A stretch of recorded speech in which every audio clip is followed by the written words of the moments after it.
আসসালামু আলাইকুম, আমি নিশি রহমান। সবাই কেমন আছেন? আশা করছি সবাই ভালো আছেন। আমিও আল্লাহর রহমতে ভালো আছি। আমি আবারও একটি নতুন ভিডিও নিয়ে হাজির হয়েছি। এঞ্জ ফ্যামিলির পক্ষ থেকে সবাইকে ভালোবাসা দিবসের শুভেচ্ছা এবং কি পহেলা ফাল্গুনের শুভেচ্ছা। সবাই আমার ভিডিওটিকে ধৈর্য সহকারে দেখবেন। আমি অনেক কষ্ট করে ভিডিও বানাই শুধু আপনাদের জন্য। আমি সবার মতো আমিও ঘুরতে এসেছি এখানে। এটা মূলত জামালপুর জেলা ফৌজদারি বলে এটাকে। আর পাইলিং মানে ব্রহ্মপুত্র নদীর তীরে এটা অবস্থিত। আর দেখেন কত মানুষের ভিড়, অনেক মানুষের ভিড়। আর আমিও আসছি আমার বাচ্চাকে নিয়ে, আমার হাজব্যান্ডকে নিয়ে এখানে মানে দেখার জন্য এবং কি উপভোগ করার জন্য আজকের দিনটা। কারণ আমার ভালোবাসার মানুষ আমার সাথেই আছে, এর জন্য ভাবলাম আজকের এই ভালোবাসা দিবসে ভালোবাসার মানুষটার সাথে আমি একটু ঘুরে আসি, বাইরের আবহাওয়া মানে ফাল্গুনের আবহাওয়াটা শরীরে লাগিয়ে আসি।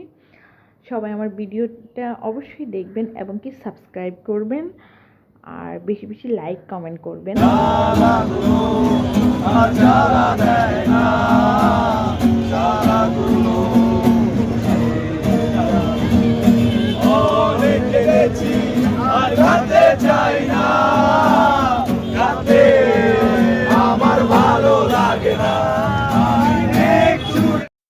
এই ভাইয়াগুলো গান গাইতেছিল, আমার ভিডিও করা দেখে তারা আরও বেশি বেশি করে গান গাইতেছিল। ভাবতেছিল যে আমি একজন ইউটিউবার, তারা মানে ইউটিউব চ্যানেলে আমি এটা ছেড়ে দেব, তারা এটাই ধারণা করছে। আসলে মূলত এটাই সঠিক।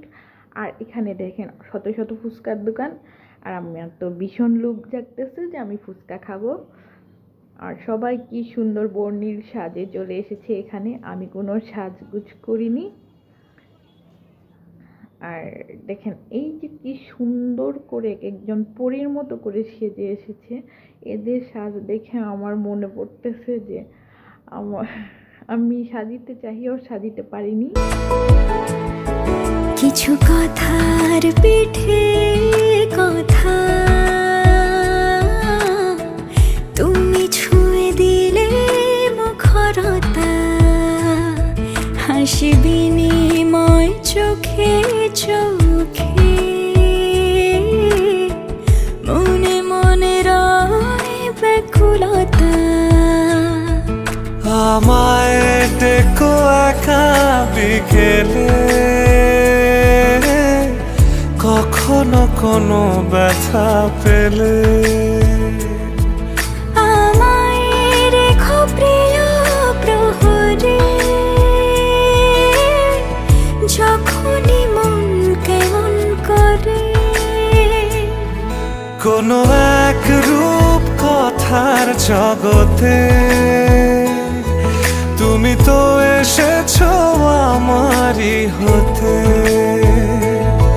কোনো এক রূপ কথার জগতে তুমি চির সাথী আমার জীবনে এই পথে।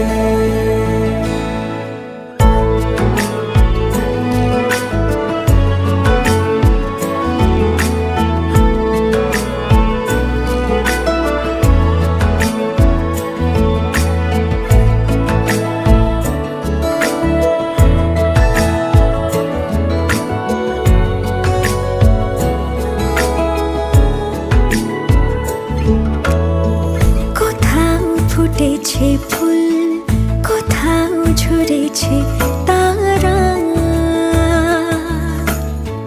কোথাও কিছু নেই তোমার আমার গল্প ছাড়া।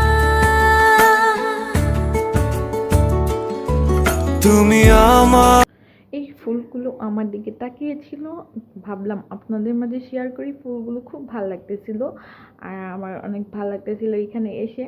আর ওইখানে দেখেন ওই পিঁপড়ার মতো মানুষগুলা মানে নদীর ওই পারে, নদী তো শুকিয়ে গেছে, পুরা শুকিয়ে এখন নদীর অস্তিত্ব নেই।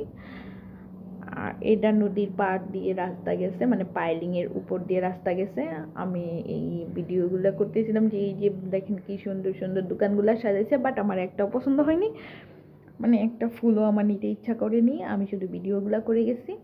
আর এখানে ফটোশ্যুট চলতেছিল, ওরাই একটা মানে সুন্দর করে সাজাইয়া মানে ফটো তুলতেছিল, ডিএসএলআর নিয়ে আসছে, মানে এক একজনে ফটো তুলে দিচ্ছিল আর আমি ভিডিও করে নিয়ে আসছি, আমি ফটো তুলিনি।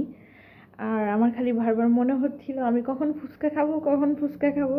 এখন যাচ্ছি সামনের দিকে ফুচকা খাওয়ার জন্য, আগে ভিডিও করে নিলাম আপনাদের জন্য, তারপরে ফুচকা। এখন ফুচকা খাবো। যেমন ফুচকা খাওয়া প্রায় শেষ, এখন মনে মনে চিন্তা করতেছি কি নিব। এই যে দেখেন, এগুলা দেখে তো আমার আরো লোভ জাগতেছে না, আমি এগুলা খাওয়ার খুবই মানে পালোয়ান, এগুলা খুব পছন্দ করি। আর এখান থেকে আমি চিকেন ফ্রাই নিব আর কাবাব নিব, নিয়ে বাসায় চলে যাব। এখন সন্ধ্যা লেগে গেছে, ও মা এটা দেখে তো আরও মানে এতটা লোভ জাগতেছে। ভর্তা ভর্তা বলতে তো মানে কথাই নেই, মেয়ে মানুষের জিভে জলে এসে পড়ে। আর মামা বলতেছিল কি আমি কেমন, এই ভর্তাওয়ালা মামা বলতেছিল কেমন ঝাল দিব, আমি বললাম ভালোই ঝাল দেন। পরে ভর্তা কিনে আবার চলে আসলাম বাসার দিকে, রাস্তায় এখন বাসার দিকে চলে যাব। এখন আমরা বাসার দিকে রওনা হয়েছি, আর ভালোই বাইরে উপভোগ করলাম।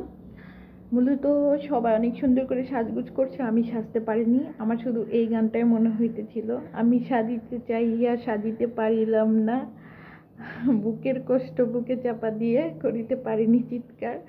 মানে এই গানটা আমার খুব মানে কষ্ট লাগতেছিল, কারণ এখন সাজার টাইম নেই, কারণ এখন আমার বেবি সামলাইতে সামলাইতে দিন চলে যায়। দেখেন এখনও কত মানুষ, অনেক মানুষ যাচ্ছে, মানে ওরা মূলত এখানে 11টা-12টা পর্যন্ত থাকবে আজকের দিন, যেহেতু বিশেষ একটা দিন। তারপরে এখনও মানুষ, এখন তো 6টার বেশি বাজে, আর এখনও মানুষ যাচ্ছে, ঘোরাফেরা করতেছে। আর আমরা চলে আসতেছি, ছোটো বাবু নিয়ে এতক্ষণ থাকা ঠিক হবে না। সবাই ভালো থাকবেন, সুস্থ থাকবেন, আমার ভিডিওগুলো বেশি বেশি দেখবেন। আল্লাহ হাফেজ।